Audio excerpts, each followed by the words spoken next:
second straight week, Jacoby's come in and made those kind of plays. What's the difference with him coming into the game as opposed to what Sam was showing? I would say a little bit more about veteran experience. I would say a little bit more of the fact that, he's been through these types of things, and Sam's still learning and growing. And it was, again, it was my decision. I talked to let EB know, and he was fine, and we just went ahead and did it. Would you start Jacoby next week? Well, we're going to put everything in and evaluate everything. We'll come into the conclusion very early in the week. Did you have any conversation with Sam after he came out or after the game at all? I just chit-chatted with him just a little bit just now, and had an opportunity to talk to him quickly.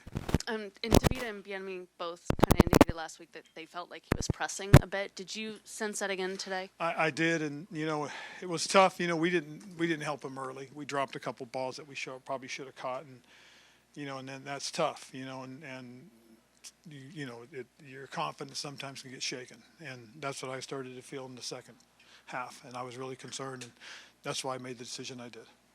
Early in the game, did you see moments where you felt Sam was growing and developing, and if so, where? I saw moments I thought he was doing pretty good, and like I said, we all got to make plays, and when we get those opportunities, we got to do those things. This is a kind of an awkward question, but some fans were rooting against you guys today for draft position. Do you notice that, or what do you make of that? I don't make of that. I really don't. I'm going to show up, and we're going to work, and we're going to play to win. Everything we do is about winning. It got nothing to do with about losing, okay? If that's what they're thinking, then that's unfortunate. Ron, with Jacoby, is it just a matter of him being decisive and just going where? Yes, and that's one of the things that, you don't want Sam to overthink.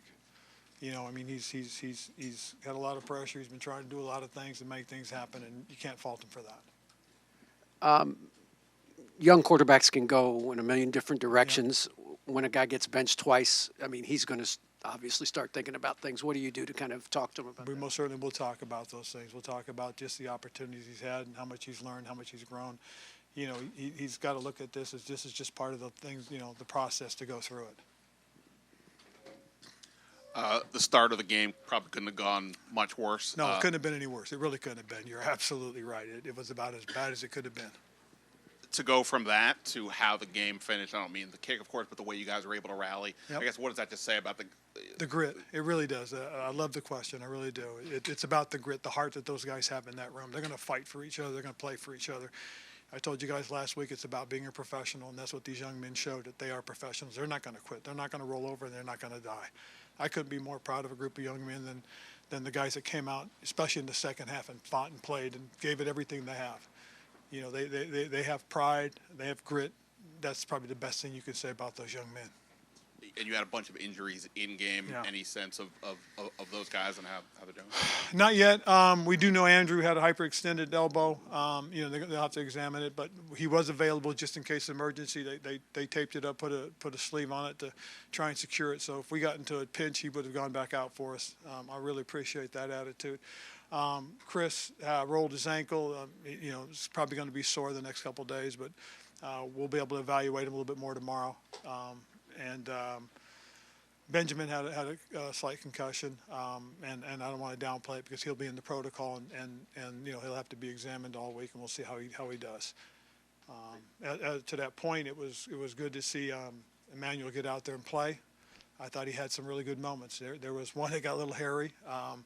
But he really stepped up, so that was good to see, and I can't wait to watch the tape on that.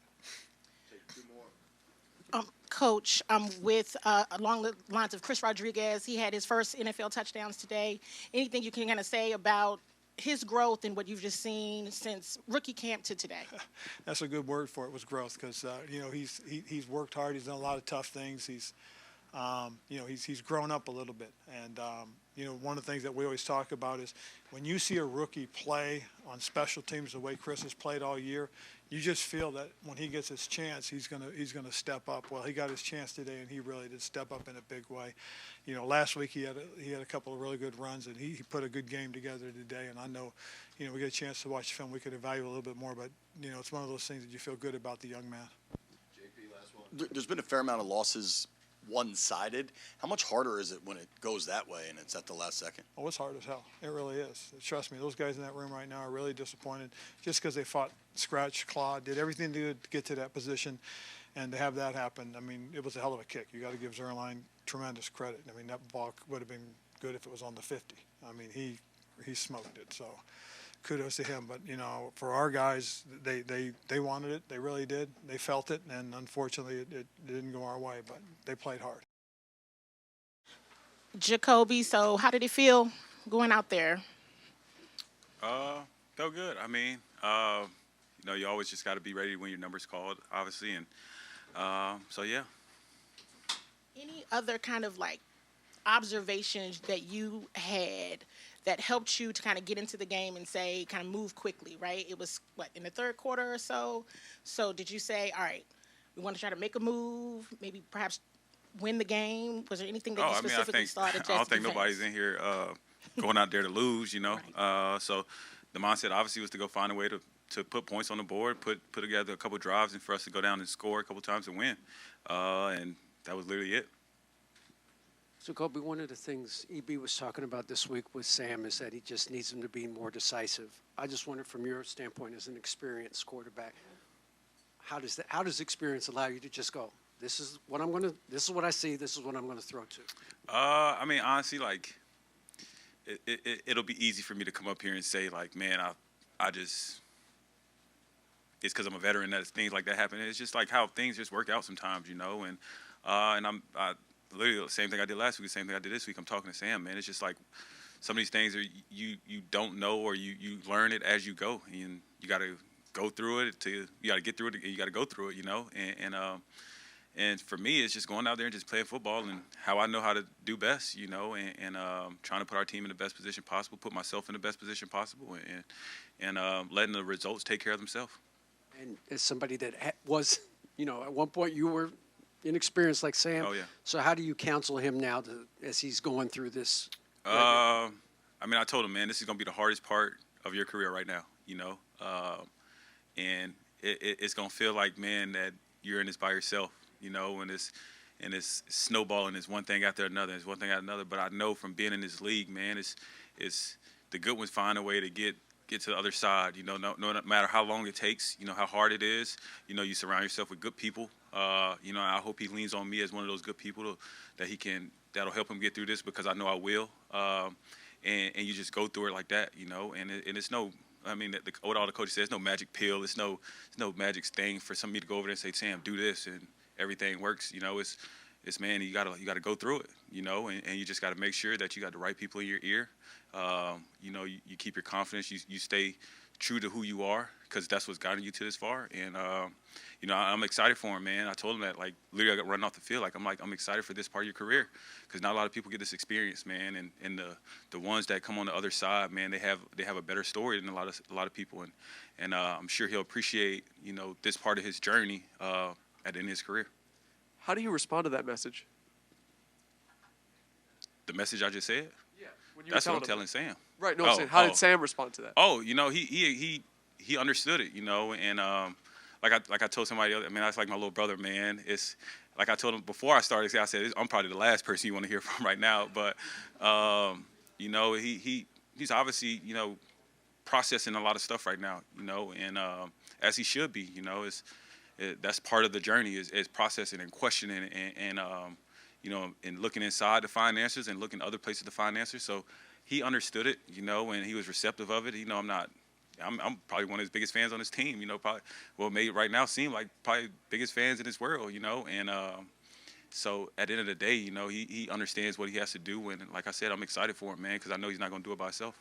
And how much of the next steps for him are about, you know, maybe learning some things and technique versus keeping his mind right and, you know, staying resilient to the situation? I know the one thing that probably matters more than technique and all that stuff is Sam believing in Sam, you know.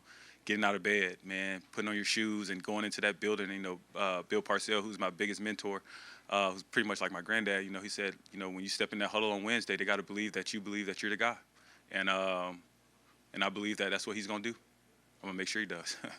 Jacoby, when a young quarterback gets in those spots, how hard is it to get out of that and to think like? Because people say, "Oh, stop overthinking, just let it." How hard is it to do that when you're in that spot? It's the hardest thing, you know.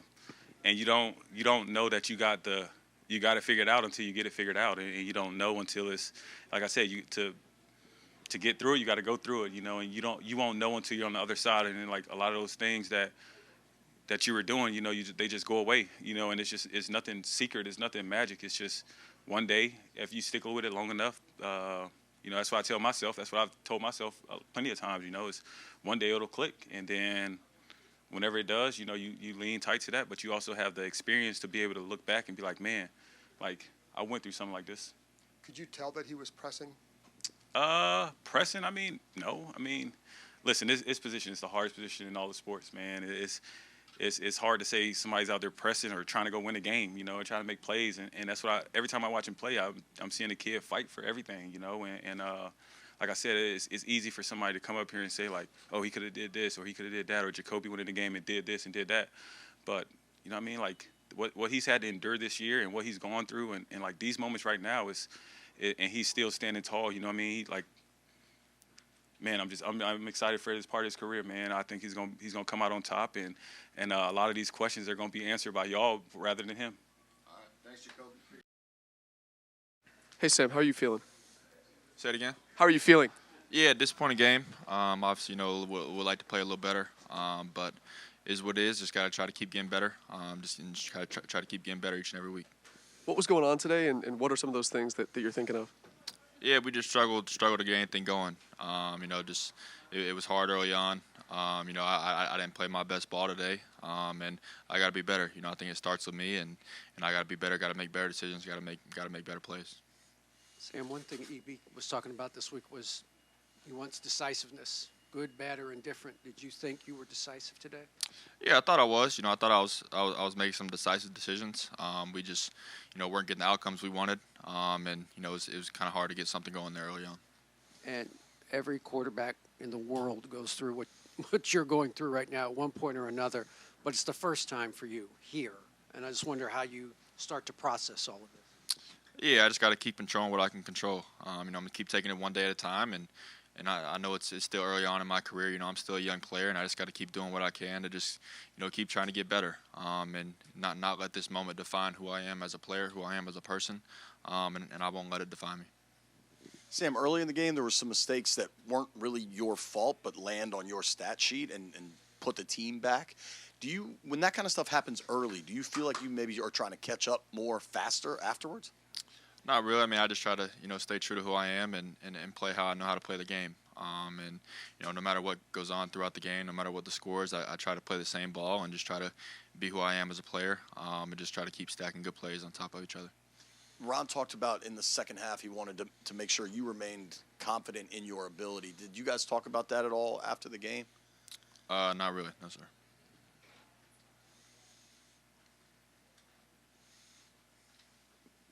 Talked about this a couple of weeks in a row. Where's your frustration level at, I guess, overall? Yeah, I mean, it's hard to answer that right now. You know, it's been obviously a disappointing couple of weeks here, and would have liked to play some better football. But at the end of the day, you know, all I can do is control my mindset, my attitude moving forward, and control how I treat each and every day and how I try to get better. And that's what I'll focus on.